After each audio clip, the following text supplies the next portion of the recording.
বিসমিল্লাহিররহমানিররহিম। প্রিয় সাংবাদিক বন্ধুরা,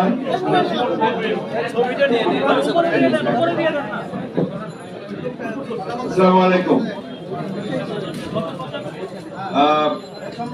আপনারা আজকে সকাল থেকে অপেক্ষা করছেন যে আজকে একটা অত্যন্ত গুরুত্বপূর্ণ সভা অনুষ্ঠিত হয়েছে আমাদের ইসলামী আন্দোলন বাংলাদেশ এর প্রধান আমির সাহেবের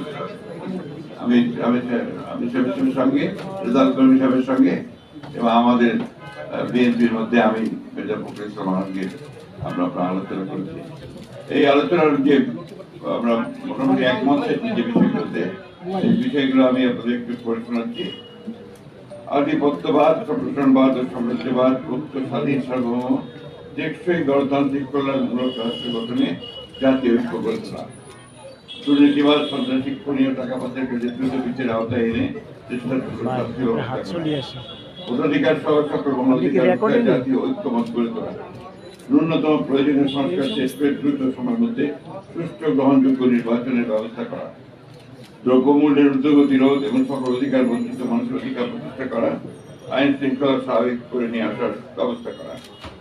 আওয়ামী ফ্যাসিবাদ বিরোধী সকল শক্তি দেশ পুনর্গঠনে ঐক্যবদ্ধভাবে কাজ করবে। ফ্যাসিবাদ বিরোধী শক্তিগুলো আগামী একে অপরের বিরুদ্ধে আঘাত করে কথা বলবে না। আগামীতে যাতে আওয়ামী লীগের মতো আর কোন ফ্যাসিবাদী শক্তি ক্ষমতায় আসতে না পারে সে ব্যাপারে আমরা রাজনৈতিকভাবে ঐক্যবদ্ধ থাকবো। ইসলামী শরিয়া বিরোধী কোন সিদ্ধান্ত নেওয়া হবে না, ইসলাম বিরোধী কোন কথা কেউ বলবে না।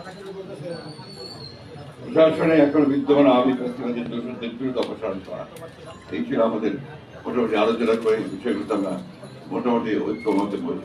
ধন্যবাদ।